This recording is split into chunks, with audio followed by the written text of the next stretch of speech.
when an 11-year-old boy stood before a crowded courtroom and pointed a trembling finger at the very people sworn to care for him, the judge thought it might be just another desperate plea. But then the boy rolled up his sleeves, revealing bruises that could no longer be ignored. A hush fell over the room, hearts clutched in shock. Where are you watching from? And if you believe in the power of courage, be sure to like this video and subscribe for more.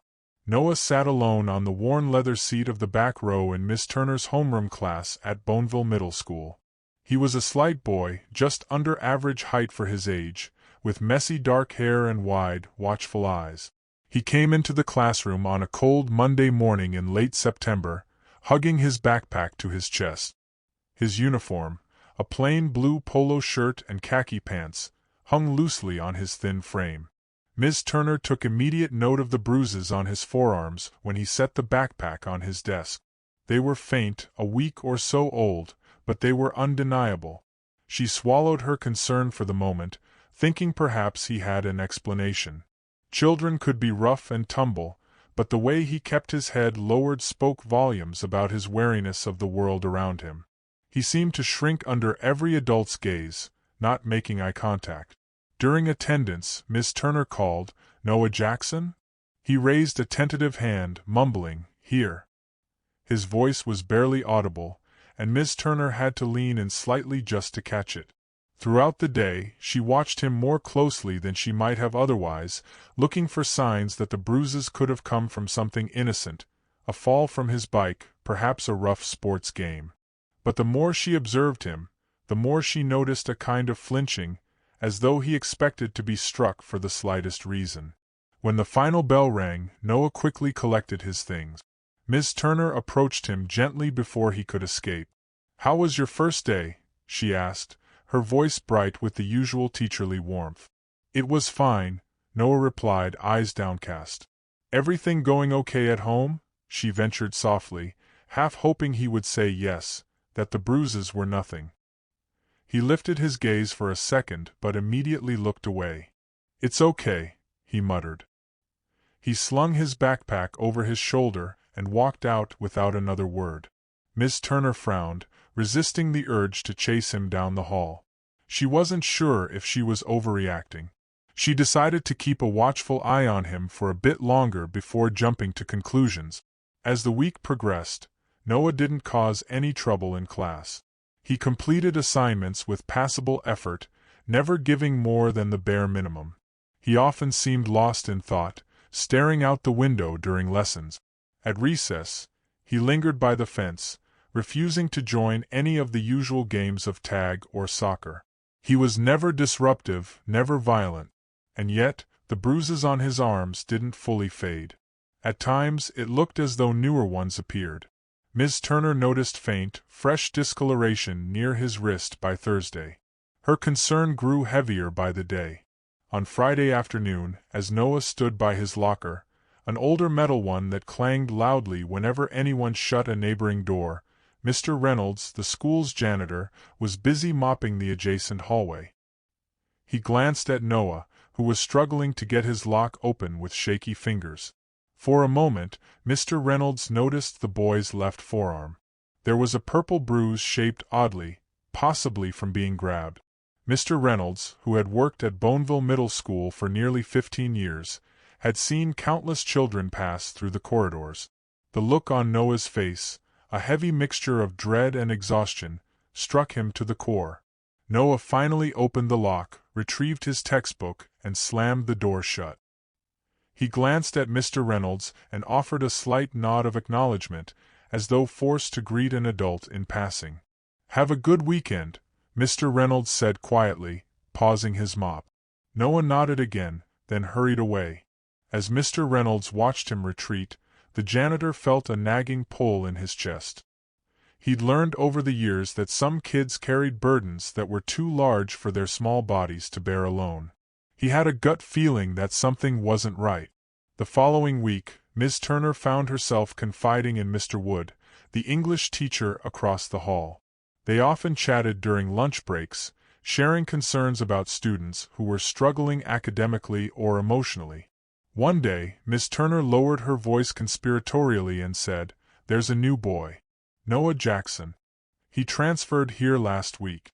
I have this strong suspicion something's wrong at home.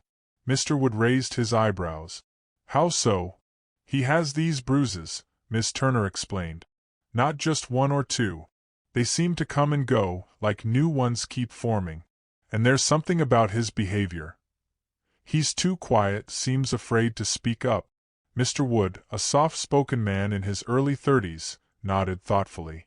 Should we talk to the school counselor? That's the thing, Ms. Turner said, biting her lip. We only have the part-time counselor, Ms. Fuller, who's stretched so thin. But yes, I'm going to mention it to her. Mr. Wood let out a low sigh.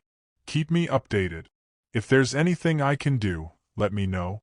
Days turned into weeks, and Ms. Turner and Mr. Wood continued to observe Noah.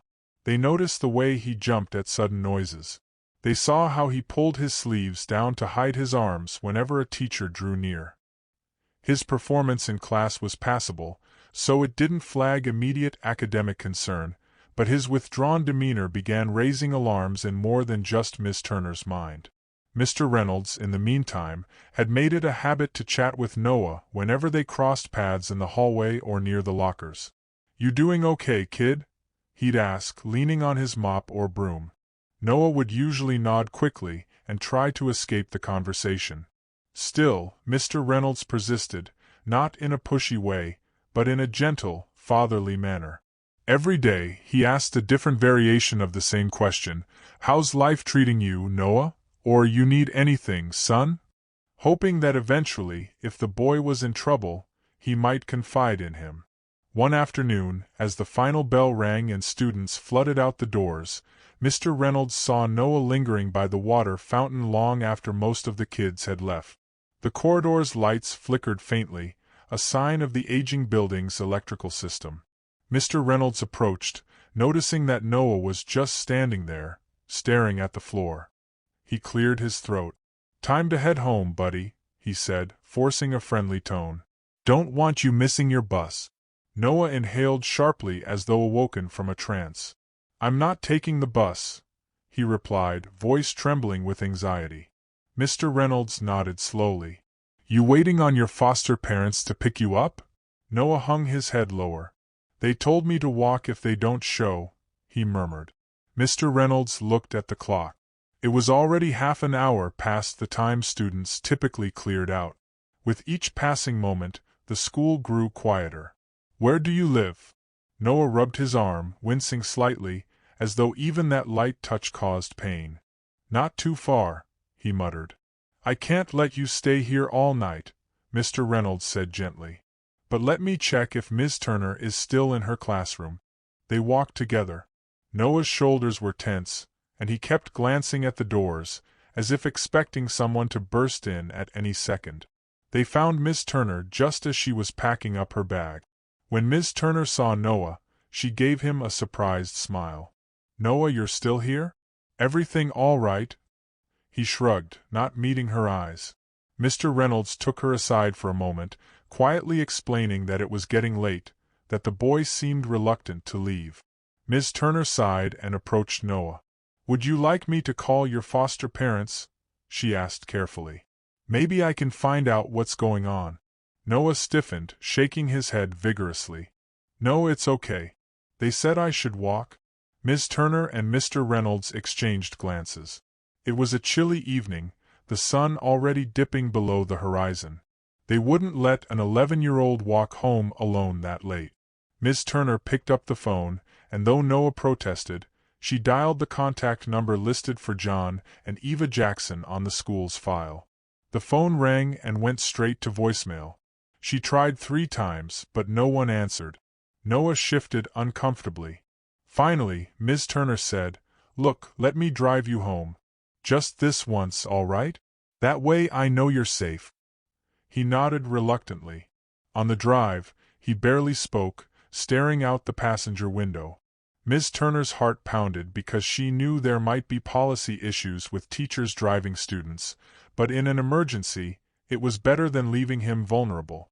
She pulled up to the address on file, a modest, single-story home with a chain-link fence around the yard. It looked neat on the outside, but something about the drawn curtains felt uninviting. A faint porch light illuminated the front door, which remained closed even as Miss Turner parked. "Here we are," she said gently. "Would you like me to walk you to the door?" He shook his head vehemently. "No, please, I can go myself." She hesitated, then nodded. "All right. Be careful. I'll see you tomorrow." Noah gave her a quick nod and hopped out of the car. Miss Turner watched as he walked up the path. Before he reached the front steps, the door opened. In the dim glow, she saw a man's figure, tall, broad-shouldered, blocking the light from inside. Noah paused. The man said something Miss Turner couldn't hear, and Noah hurried inside. The door shut firmly. Miss Turner's chest felt tight as she drove away. The next day, Miss Turner relayed the entire incident to Mr. Wood. He listened with concern etched on his face. "I think we need to talk to Ms. Dawson," he said. Ms. Dawson was the social worker who occasionally collaborated with the school. She was known for her kind but tenacious approach. They arranged a meeting with Ms. Dawson that same week. She came into the school wearing a neatly pressed blouse and holding a thick notebook. She was in her mid-40s, with dark brown hair pinned back in a bun. She had a warm smile, though her eyes were sharp, always assessing. Miss Turner explained Noah's bruises, his reluctance to go home, the phone calls that went unanswered, and the general sense of fear that radiated from him. "Thank you for telling me," Ms. Dawson said. "I'll make a home visit and see if I can gather any information. It's crucial we stay vigilant. Abuse can be well hidden, and the child might deny it out of fear." The home visit took place 2 days later. Ms. Dawson arrived at the Jackson home unannounced.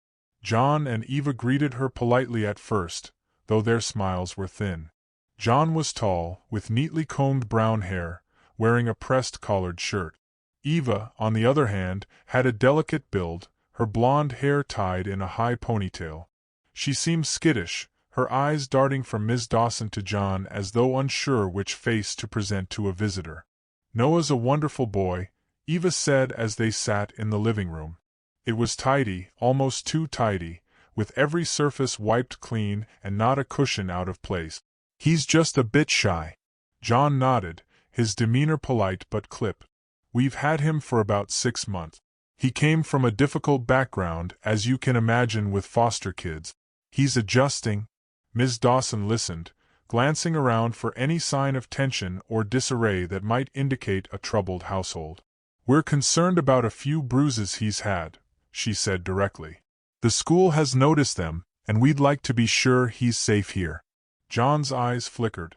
For a split second, something cold passed over his features, but he forced another smile. "Oh, that. The boy's clumsy, always bumping into things. Doesn't pay attention to what he's doing half the time. You know how kids are."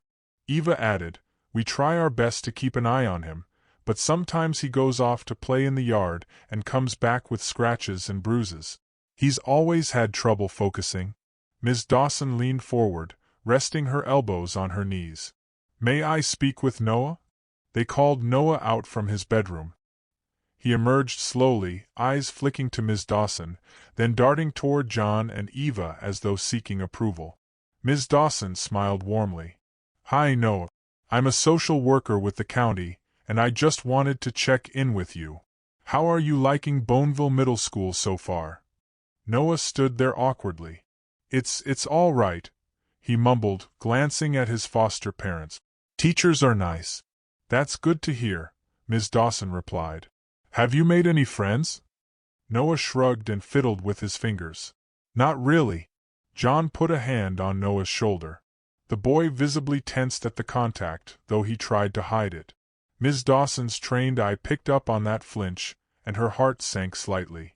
"Listen," she continued gently, "the school noticed you had some bruises. Do you know how you got them?" Noah swallowed hard, looking down. "I fell, playing outside." "I see," Ms. Dawson said softly. "And you're sure there's nothing else you want to share? You know you can tell me anything." He shook his head quickly. "No, I'm okay." The entire time, John's hand remained on his shoulder, a reminder of the unspoken power in the room. Ms. Dawson sighed inwardly, feeling the tension.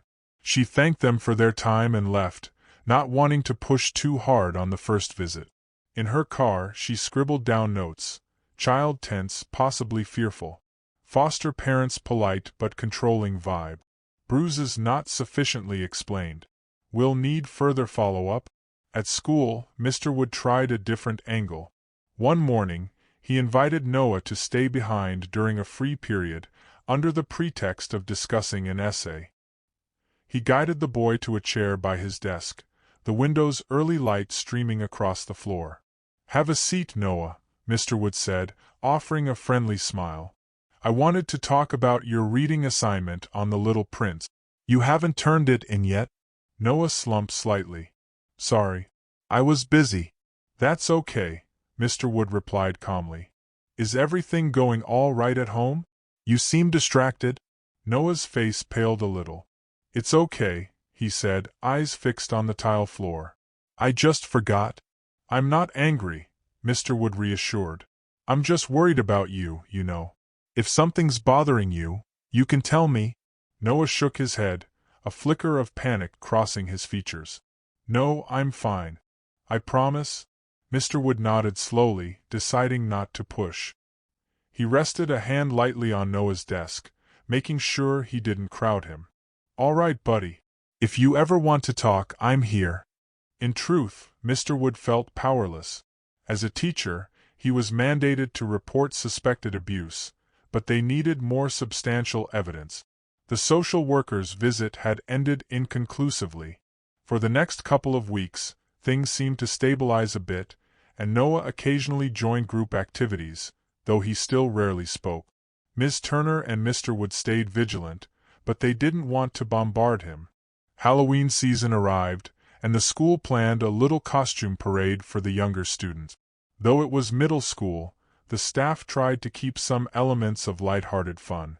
On that Friday, Noah showed up without a costume, wearing only his usual uniform.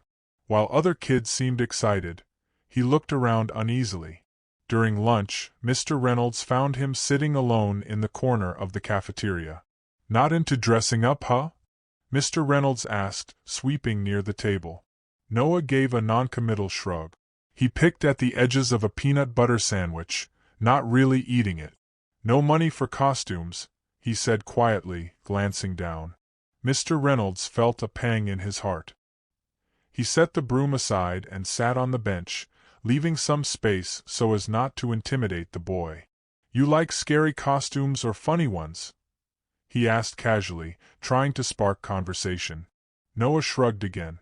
"I don't really do Halloween." They sat in silence for a moment, the distant chatter of other kids bouncing off the cafeteria's high walls. Finally, Mr. Reynolds said, "Listen, Noah, I just want you to know if you ever need a place to talk or someone to help you, I'm around. I know sometimes home can be a tough place." He kept his voice low. Noah's hands shook a little, and for a brief second, it looked like he might say something. But then a group of kids passed by, laughing loudly, and he clammed up, returning to that guarded silence. Mr. Reynolds sighed and nodded, picking up his broom. "All right, bud. See you around." That night, well after the last trick-or-treater had gone home, Mr. Reynolds stayed late at the school, cleaning up the scattered candy wrappers and bits of confetti. He was in the hallway near the gym when he heard a light creaking sound from around the corner. He glanced at his watch. It was close to 9. The building was supposed to be empty. Approaching cautiously, he turned a corner and found Noah huddled near his locker, knees pulled to his chest. Mr. Reynolds's heart leapt. "Noah?" he said softly, looking around to see if anyone else was there. "What are you doing here so late?" The boy's eyes were red, as though he'd been crying. He rubbed his face quickly, sniffing. "I just couldn't go home," he whispered. A wave of alarm and compassion washed over Mr. Reynolds. He knelt down, trying to keep his voice gentle. "Why not?" Noah shook his head, refusing to speak. "Please let me stay here. I won't bother anyone." Mr. Reynolds took a breath, fighting the lump in his throat. "Noah, I can't just leave you here. If it's not safe for you to go home, we need to call someone. No. Noah cried out in a hushed panic. They'll punish me, or they'll send me somewhere worse. Mr. Reynolds's hands trembled with the weight of the moment.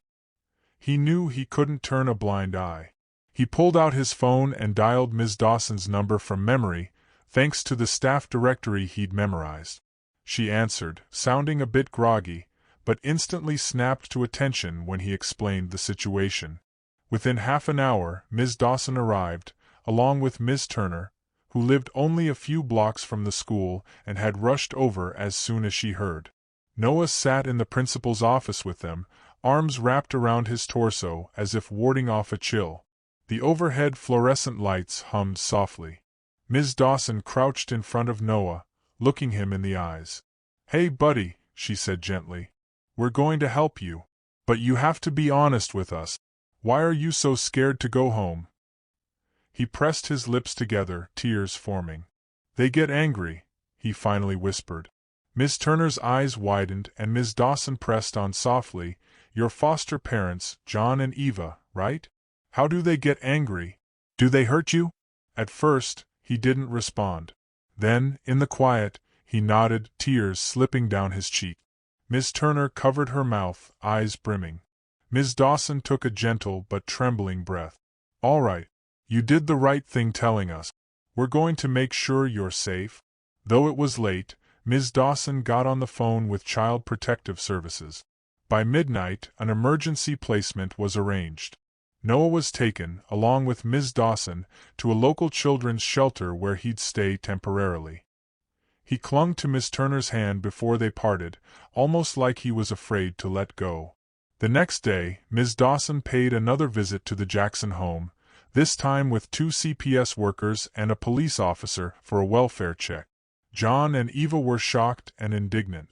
"This is outrageous," John spat. "We have rights. We treat Noah just fine." Eva dabbed her eyes with a tissue, but her tears seemed more about fear of exposure than genuine heartbreak. The authorities had enough cause to remove Noah from their care while an investigation was underway. John glared at the officer, but he didn't resist. On the surface, there was no immediate, glaring evidence aside from the bruises and Noah's statements, but that was enough to warrant the emergency removal. The Jacksons clearly sensed trouble brewing. Back at the children's shelter, Noah slept fitfully. The bed was a typical twin with plain sheets, and the walls were pastel yellow, meant to be calming. But he tossed and turned, reliving each instance of violence he'd endured. Memories of John's towering figure haunted him. In the hallway, Ms. Dawson spoke with the shelter staff about therapy and next step. Over the following week, an official case was opened against the Jacksons. Ms. Dawson interviewed neighbors, teachers, and the few acquaintances the Jacksons had. Meanwhile, Noah attended school from the shelter, escorted by a staff member every morning. His classwork slipped even more as his anxiety and exhaustion mounted. The nightmares seemed endless. Ms. Turner and Mr. Wood tried to reassure him. "You're doing the right thing," Ms. Turner said softly one afternoon, kneeling by his desk. "We're all proud of you for being brave." He nodded, but he looked terrified. "They're not in jail," he whispered. "They can come get me." Mr. Wood laid a comforting hand on his shoulder. "They won't," he said. "We'll make sure of it." But the system, for all its intentions, was unwieldy. A hearing was scheduled to determine if the Jacksons should permanently lose custody. John and Eva hired a lawyer who specialized in foster cases. They claimed the accusations were fabrications, that Noah was troubled and invented stories for attention. The lawyer was skilled, spinning narratives of how the bruises came from Noah's own recklessness, how other teachers never reported anything until recently, suggesting a misunderstanding. The process dragged on, with multiple continuances as the Jacksons strategized. Meanwhile, Noah grew increasingly distraught. He feared that if they regained custody, his life would be miserable or worse. As the pressure built, the boy's fragile sense of security cracked. One day, he simply vanished from the children's shelter. The staff discovered his empty bed in the morning. The window was slightly ajar. He'd run away into the cold, pre-dawn darkness, carrying nothing but the clothes on his back. Pandemonium ensued. Ms. Dawson and the shelter staff notified the police. An Amber Alert wasn't immediately issued, since Noah was considered a runaway, but Ms. Dawson insisted the authorities treat it as urgent because of the risk posed by the Jacksons. Ms. Turner, Mr. Wood, and Mr. Reynolds joined volunteers combing the local neighborhood. They taped posters to lampposts, circulated pictures online, and checked every place a boy might hide: parks, convenience stores, the library. 48 hours passed with no sign of him. Ms. Turner didn't sleep. She paced her living room, phone always in her hand, praying for a call. Mr. Wood felt a crushing guilt, as though he'd not done enough to protect Noah. On the third day, he decided to broaden his search. He drove his old sedan to the edges of the county, scanning motels and gas stations. By pure chance, he spotted a small figure sitting on the curb outside a convenience store in a rundown neighborhood. Mr. Wood's heart jolted when he realized it was Noah. He pulled over immediately and rushed to him, calling out, "Noah! Oh my goodness, Noah!" The boy startled, clutching a small backpack that looked half empty. His clothes were dirty and he looked pale. His eyes were rimmed with exhaustion. "Mr. Wood," he croaked. "What are you doing here?" Mr. Wood asked, crouching in front of him. "We've been worried sick." Tears welled in Noah's eyes, but he tried to look away. I can't go back," he murmured. "Back to the shelter?" Mr. Wood asked softly. "Listen to me, you're not safe out here. Anything could happen." Noah trembled. "But they'll just throw me into another foster home, or send me back to them." Mr. Wood shook his head firmly. "No, they won't. We won't let that happen. Trust me. Come with me now, please." The boy hesitated, tears slipping down his cheeks. Finally, he stood, letting Mr. Wood guide him into the car. As Mr. Wood drove, he kept glancing over at Noah. The child stared out the window, clutching the backpack like a lifeline. "I promise we'll figure something out," Mr. Wood said, trying to sound confident. They arrived at the school parking lot, where Ms. Turner and Ms. Dawson had set up a kind of makeshift base for coordinating searches. When they saw Noah step out of Mr. Wood's car, Ms. Turner ran over and wrapped her arms around him. "Thank goodness you're safe," she whispered, trying not to scare him with her intensity. He stiffened at first but then sank into her embrace, sobbing quietly. Ms. Dawson took him aside and called CPS immediately. But Mr. Wood, in an impassioned moment, stepped forward and said, "I'll do it. Let me foster him. Let me keep him safe until this is resolved." The group turned to him in surprise. Ms. Dawson looked intrigued yet cautious. "Are you sure?" she asked. "Taking in a foster child is a big commitment. It's not just about a week or two." "I know," Mr. Wood said, taking a deep breath. "But I can't stand by and see him shuffled around again. I have a spare bedroom in my house. I live alone. I can handle it, financially and emotionally. I just want to keep him safe." Noah stared at Mr. Wood, uncertainty and a flicker of hope warring in his eyes. Ms. Dawson nodded thoughtfully. "We can do an emergency placement, given the circumstances, but you'll need to file paperwork, pass the background checks, attend orientation sessions. Are you ready for that?" "Yes," Mr. Wood replied, voice unwavering.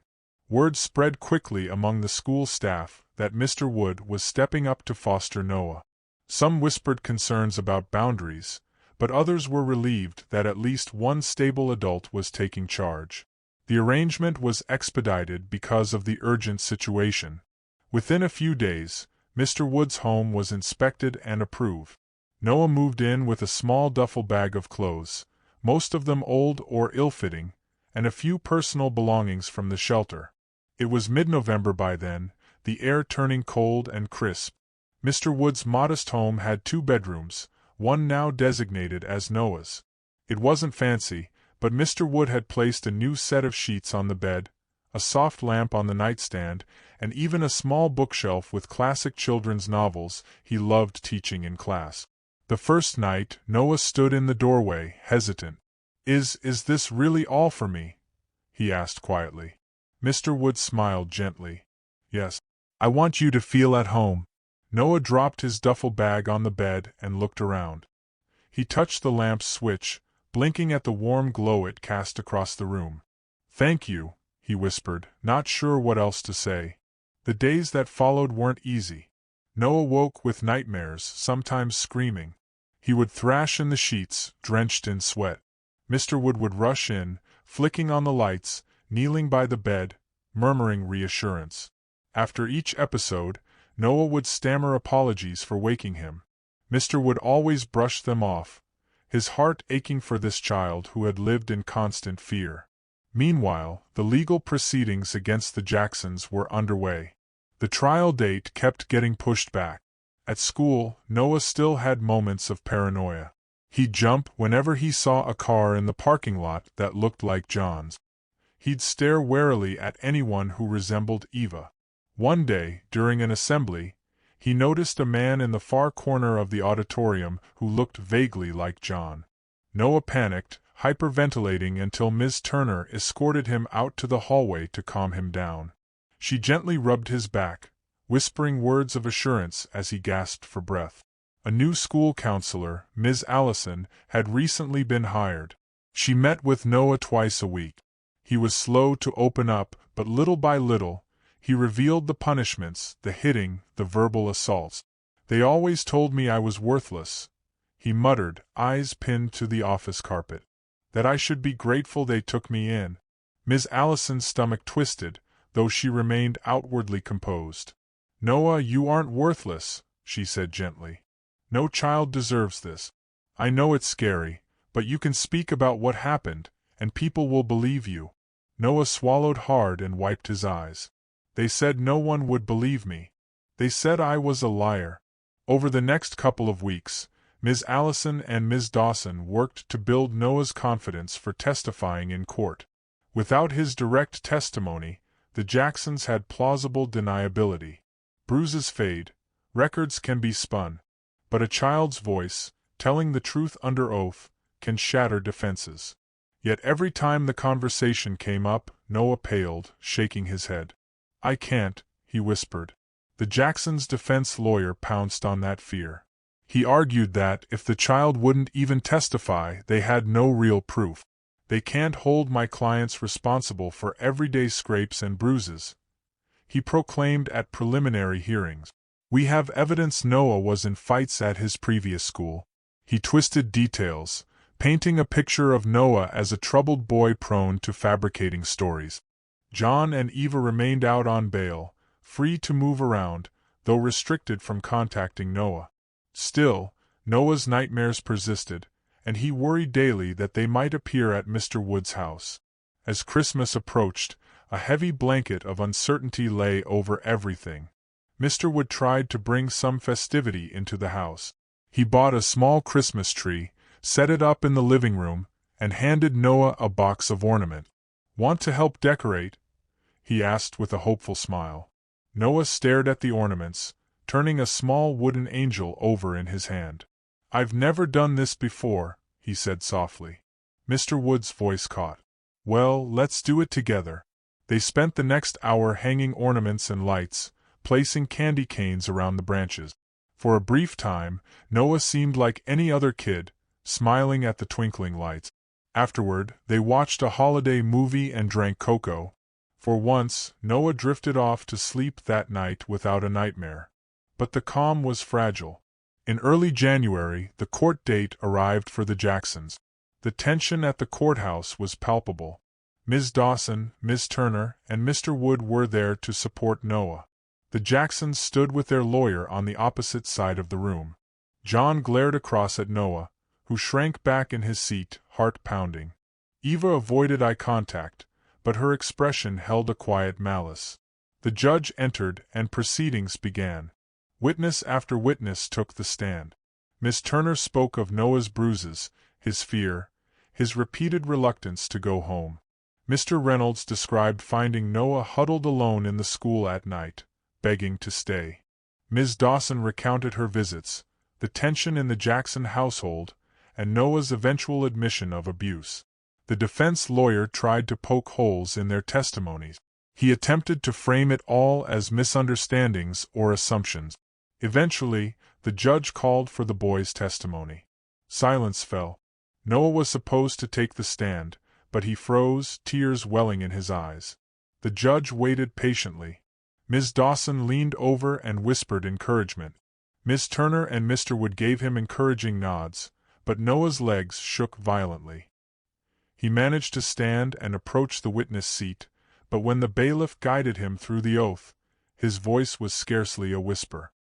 He looked at John and Eva, who stared back at him with what felt like threatening intensity. The defense lawyer smirked, crossing his arms. "Your Honor, the child is clearly under distress. I doubt he can provide a coherent testimony." Noah's trembling lips parted, but no words came out. The hush in the courtroom was stifling, as though everyone held their breath, waiting. Finally, he managed to feeble, I. Tears rolled down his cheeks, and he shook his head, unable to proceed. The judge gently dismissed him from the stand for the day, acknowledging his emotional state. The lawyer pounced on this as a sign that the allegations might be fabricated. The Jacksons appeared triumphant, smiling coldly. Outside the courthouse, Miss Turner wrapped Noah in her arms. "It's okay," she whispered, tears slipping down her own face. "You were brave just to try. Nobody blames you." But Noah was inconsolable, convinced he had ruined everything. "They're gonna win now," he sobbed. "They'll get me back." Mr. Wood knelt beside him. "Noah, hey, look at me," he said softly. "This isn't over. We can ask for another hearing. You can testify when you're ready. I know it's scary, but we're all behind you." In the ensuing weeks, the Jacksons' legal team filed motions to dismiss the charges, to restore custody, claiming the entire case was malicious. Tensions soared among the staff at Boneville Middle School. Ms. Turner and Mr. Wood dreaded reading emails from the courthouse. Ms. Dawson tried to reassure everyone that justice would prevail, but her own eyes held worry. Noah retreated further, missing a few days of school out of sheer anxiety. He spent hours in his room at Mr. Wood's house, staring at the walls, replaying each memory of abuse in his mind, the pain raw and unrelenting. Mr. Wood tried to comfort him, making sure he ate properly and reminding him he wasn't alone. Eventually, the day of the next hearing arrived. Outside the courthouse, Miss Turner held Noah's hand. He trembled but managed to walk inside. This time, the judge allowed a closed courtroom, limiting the number of onlookers, hoping to reduce Noah's fear. He took the stand again, gripping the edges of the seat until his knuckles turned white. He looked down, tears collecting in his lashes. Silence stretched, the tension overwhelming. Then, with a shaky breath, Noah raised his gaze to the judge. "They hurt me," he said, his voice quivering but clear enough to resonate. Across the room, John's face hardened and Eva's eyes widened. They would hit me," Noah continued, stammering, "sometimes with a belt or their hands. I never knew why, sometimes if I spilled milk, or if I didn't do chores right." He swallowed, tears sliding down his cheeks. "They said no one would believe me. They said I was garbage." The courtroom was deadly silent except for the sound of quiet sobs from the gallery. Ms. Dawson dabbed her eyes. Mr. Wood's shoulders shook, though he tried to remain composed. The judge let Noah speak at his own pace, gently guiding him with a few clarifying questions. Every word from the boy hammered away at the Jacksons' defenses. The lawyer tried to object, but the judge overruled, allowing Noah to finish. When he finally stepped down from the stand, the entire mood in the courtroom had changed. The raw honesty in his voice, the visible terror in his eyes, no one could mistake it for an act. The Jacksons' faces turned ashen, as though realizing their carefully crafted lies were crumbling. The judge would deliberate, but it was clear the tide had turned. A day later, the judge delivered a decision. The Jacksons were found guilty of child endangerment and abuse, though the final sentencing was scheduled for a future date. For the moment, they were free on bail, awaiting sentencing, but everyone expected they'd be facing prison time. Noah breathed a sigh of relief, although a part of him was still terrified. "What if they come for me?" he asked Mr. Wood. "They're still out there." Mr. Wood did everything he could to reassure him. He changed the locks at his house, installed an alarm system, even set up a safety plan with the local police, who were informed of the situation. Noah tried to settle back into normal school life, but the anxiety lingered. Ms. Turner and Ms. Dawson worked closely with him, ensuring he had therapy sessions and emotional support. 3 weeks passed relatively quietly. Noah even began to find a hint of routine. He arrived at school with Mr. Wood each morning, feeling a little more at ease. He paid more attention in class, sometimes even smiled at jokes other kids told. He started talking to a soft-spoken girl named Olivia, who approached him gently, offering him help with a project. They bonded over a shared love of reading, swapping novels in the library during lunch. But an unshakable dread hung over Noah. Late one night, well past midnight, he lay in bed, staring at the ceiling. He heard a noise, a subtle click, somewhere in the house. His heart lurched. Maybe it was just the heat kicking on, he told himself. But then he heard a faint creak of floorboards. He sat up, adrenaline surging. Within seconds, the door to his bedroom crashed open. John Jackson stood there, breathing heavily, eyes wild. Eva lingered in the hallway. Noah froze, blood turning to ice. "Don't make a sound," John hissed. Noah scrambled out of bed, lungs burning with terror, but John grabbed him by the arm, yanking him violently. Noah's terrified scream was stifled by John's large hand clamping down on his mouth. Everything happened so fast. In the living room, Mr. Wood stumbled out, disoriented by the intrusion. John slammed him against the wall, brandishing a small handgun. "Stay back," he snarled, voice low with fury. Eva snatched the phone from the table, ripping out the cord. In the chaos, Mr. Wood tried to fight back.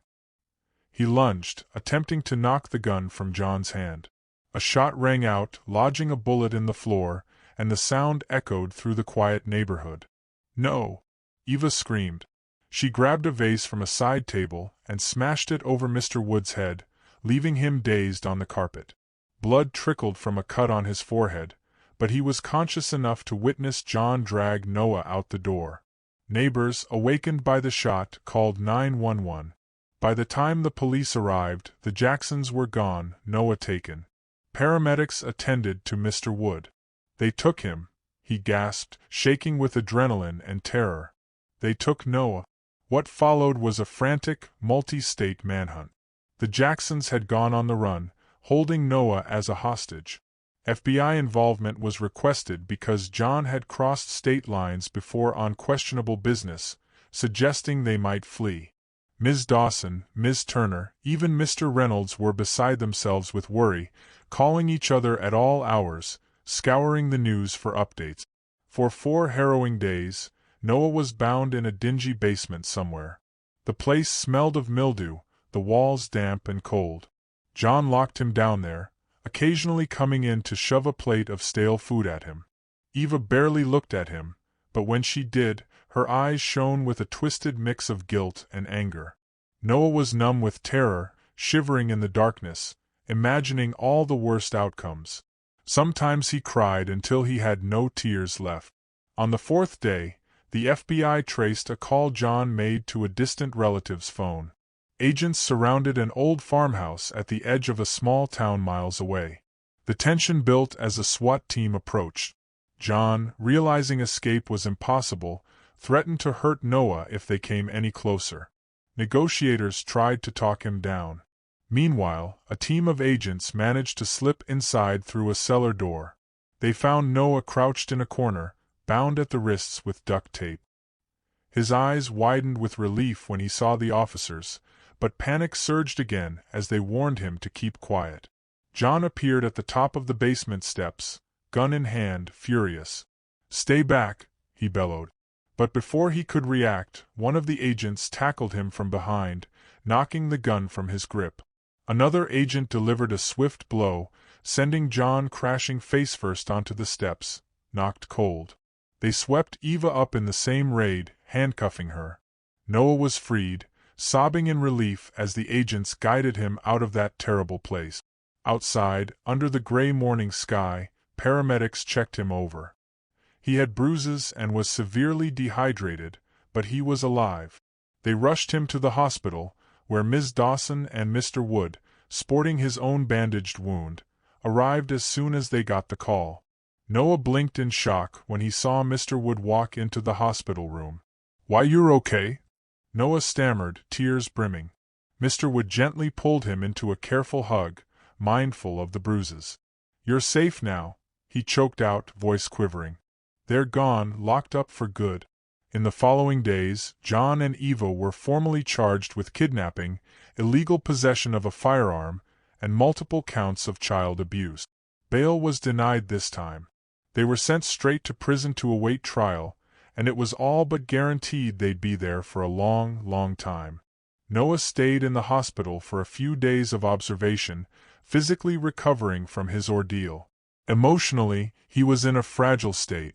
Each time he drifted off, nightmares jolted him awake. Miss Turner brought him flowers, though he blushed at the fuss. Ms. Dawson arranged a top trauma counselor to work with him. Olivia, the classmate who had tried befriending him, visited with a bright balloon and a gentle hug, comforting him more than words could say.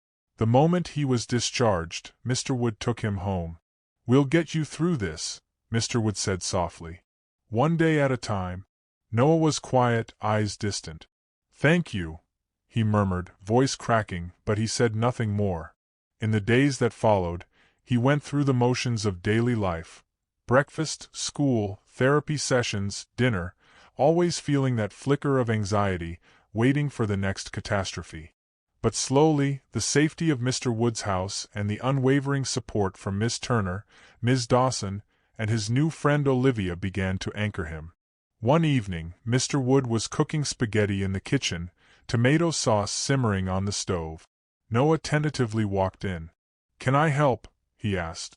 Mr. Wood smiled and handed him a wooden spoon. "Sure, stir the sauce carefully." They worked side by side, steam fogging up the window. It was such a mundane, normal scene, yet for Noah it felt astonishing. Nobody was yelling at him or threatening him if he spilled. He stirred carefully, inhaling the aroma, feeling a strange warmth spread in his chest, some blend of safety, gratitude, and lingering fear of losing it all. By spring, the nightmares were less frequent. Noah still flinched at certain loud noises, but therapy helped him develop coping strategies. Olivia walked with him to class, and Miss Turner often invited him to stay after school for a homework club, providing extra academic support. Mr. Reynolds teased him good-naturedly, "Next time you decide to spend the night at the school, at least let me know so we can set you up with a comfy sleeping bag instead of the hallway floor," to which Noah managed a shy grin. It was around this time that Mr. Wood made an important announcement. "Noah," he said one Saturday morning, sitting the boy down at the kitchen table, "I want to adopt you, if that's something you'd want to." Noah stared at him, tears forming in his eyes. "Are you serious?" he whispered, almost not daring to believe it. "Yes," Mr. Wood replied, voice thick with emotion. "I've grown to care about you a lot. I want you to have a permanent home, not just a foster arrangement. But only if it's what you want." The boy's breath hitched and he nodded, tears spilling. "Yes, I want that," he managed, his face lighting up in a way Mr. Wood had never seen. They hugged, holding onto each other as though forging an unbreakable bond right there in that little kitchen. The legal process took a while. Background checks, home studies, countless forms. But for once, the system felt like it was working for Noah instead of against him. Ms. Dawson championed the cause, pushing the paperwork through the channels. By early summer, the adoption was nearly finalized. On a late June afternoon, they all gathered in a small courtroom for the official adoption ceremony. Ms. Turner, Ms. Dawson, Mr. Reynolds, and Olivia were there for moral support. The judge called them up front, and Mr. Wood and Noah stood side by side. The judge smiled warmly at Noah, who wore a neat shirt and pants and looked both nervous and excited. "I'm happy to finalize this adoption," the judge declared. Congratulations to you both. You are now father and son in the eyes of the law. Noah turned to Mr. Wood and, for the first time in front of everyone, gave him a spontaneous hug that nearly knocked Mr. Wood off balance. Applause echoed through the small courtroom. Olivia discreetly wiped away tears. Ms. Turner beamed like a proud parent herself, and Ms. Dawson held a tissue to her eyes, quietly sniffling with joy. Afterward, they went out to celebrate at a local diner. Noah sat in the booth next to Mr. Wood, laughing softly at Mr. Reynolds's bad joke. Ms. Turner recounted a funny memory from earlier in the year, and Olivia kept sneaking glances at Noah, smiling shyly whenever their eyes met. It felt surreal to Noah, like he'd stepped into a life that wasn't his, where people cared for him without condition or cruelty. In the months that followed, the scars of his past lingered, but they no longer dictated his future. Therapy sessions helped him unravel the trauma. Some nights, he still woke up sweating, but he'd remind himself that the Jacksons were in prison. They couldn't come for him anymore. The gentle reassurance he got from Mr. Wood and the unwavering support of those around him gave him the space to heal and to begin forging new dreams. One autumn morning, a year after he first showed up at Boneville Middle School, Noah woke in his own bed, in a room filled with posters he'd chosen himself. He stretched, yawning, feeling that sense of belonging that once seemed unattainable. He went to the kitchen, where Mr. Wood was making pancakes. The sweet aroma filled the air. "Morning, Dad," Noah said shyly, still getting used to the word, but relishing it. Mr. Wood turned, an instant smile lighting up his face. "Morning, son. Hungry?" Noah nodded enthusiastically. Then he noticed the time. "Shoot, we're going to be late for school if I don't hurry." Mr. Wood laughed, handing him a plate. "Eat fast, then grab your stuff. I'll drive you." Noah dug into his breakfast, a warmth blooming in his chest. He thought about the trials and tribulations, the terror and the heartbreak he'd endured.